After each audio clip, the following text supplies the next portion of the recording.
मंगल की शब दुनिया भर में सिर्फ 1 घंटे की बंदिश ने दुनिया के चौथे अमीर तरीन फर्द मार्क ज़ुकरबर्ग को $3 अरब से महरूम कर दिया।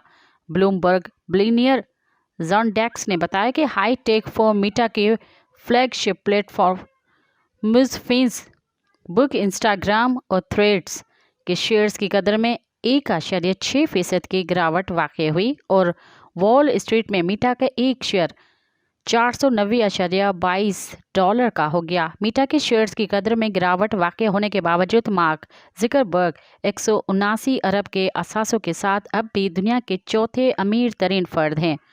मार्क ज़ुकरबर्ग एक हफ्ते भारत में गुजारा है, जहां वो भारत के अरबपति सनतकारों और सरमायाकार मुकेश अंबानी के छोटे बेटे अहद अंबानी की शादी की तक़रीबात में मौजूद है। मज़ीद ख़बरनि ऐं तफ़सीलात लाइ विज़िट कयो असांजी वेबसाइट www.awamiNewsHD.com ऐं ॾिसंदा रहो अवामी न्यूज़ HD।